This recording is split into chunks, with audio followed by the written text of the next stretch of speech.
گزارا کیا امیوں نے جہاں میں اجالا ہوا جس سے اسلام کا بول بالا بتوں کو عرب اور عجم سے نکالا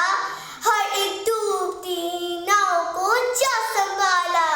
زمانے میں پھیلائی توحید مطلق لگی آنے گھر گھر سے آواز حق حق السلام علیکم موضوع سخن ہے ریاست مدینہ کے قیام میں ہمارا کردار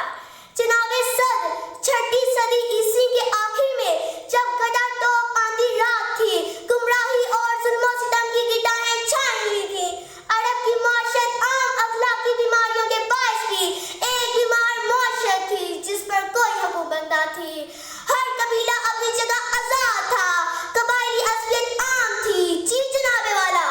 تب ان حالات میں آفتاب نبوت طلوع ہوا سرور کونین نے دین اسلام کی سربلندی کے لیے حکم الہی کی پیروی میں مدینہ کی جانب رو کیا اور رضا الہی کے عین مطابق مدینہ کی ریاست کی بنیاد رکھی ایسی ریاست جہاں عدل و انصاف کا بول بالا تھا مساوات کا نفاذ تھا ایسی ریاست جو اخوت کا گہوارہ تھی جناب صدر آج جی ہاں آج اسلامی معاشرے میں ایک مسلمان اور شہری کی حیثیت سے ہمارا کیا کردار ہونا چاہیے اس کا جائزہ لینے کے لیے ہمیں ایک بار اپنے درگشا ماضی میں جھانکنا ہی پڑتا ہے وہ روشن ماضی جہاں محسن انسانیت سرور کائنات حضرت محمد صلی اللہ علیہ وآلہ وسلم ایک گڑیا کا سامان اٹھا کر اس کی منزل مقصد تک پہنچا کے آتے ہیں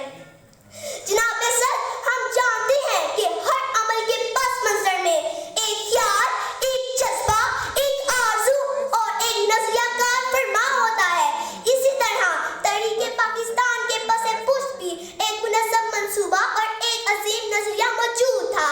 صدر عالی وقار جب ہم 1947 میں برصغیر کے مسلمانوں نے جب الگ وطن کا مطالبہ کیا یہ مطالبہ دراصل حضور اکرم صلی اللہ علیہ وآلہ وسلم کے اس طرز عمل کا عکس تھا جو انہوں نے ہجرت کے بعد ریاست مدینہ کے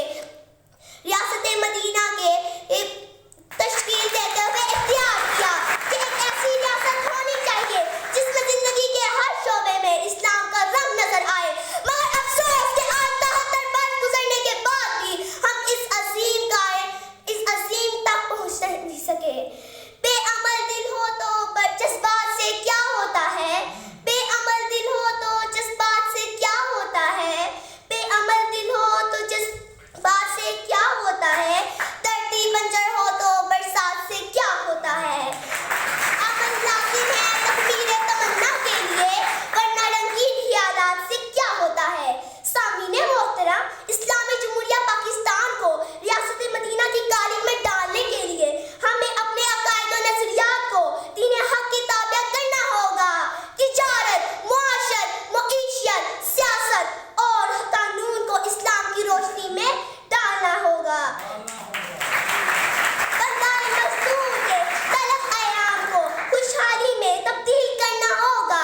ہمیں قرآن و حدیث کے تابع ہو کر ہر فرد کے حقوق محفوظ کرنے ہوں گے ہر شہری کی عزت جان اور مال کا تحفظ یقینی بنانا ہوگا لاقانونیت اور انتشار کو مٹا کر قانون اور نظم و ضبط کی عملداری قائم کرنا ہوگی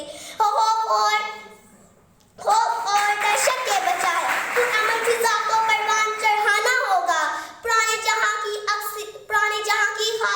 خاکسر سے ایک نیا جہاں تعمیر کرنا ہوگا جناب والا یہ سب کرنا ناممکن نہیں ہے میں ایک پاکستانی کی حیثیت سے یہ پیغام دینا چاہتی ہوں کہ ماضی اور حال پر تدبر ہی ہمیں وقت کے گرداب سے نکال سکتا ہے اپنے تابناک ماضی کو پھر سے پانے کے لیے سچ ہمارا ہتھیار بنے بلندی کے لیے محنت ہماری رفتار بنے دلوں جوڑنے کے لیے محبت ہمارا ہی اعتبار بنے عزت کے لیے قربانی ہمارا شعار ہو تو ملی یکجہتی ہمارے لیے اپنے بہار ہو تو ہم آج بھی ریاست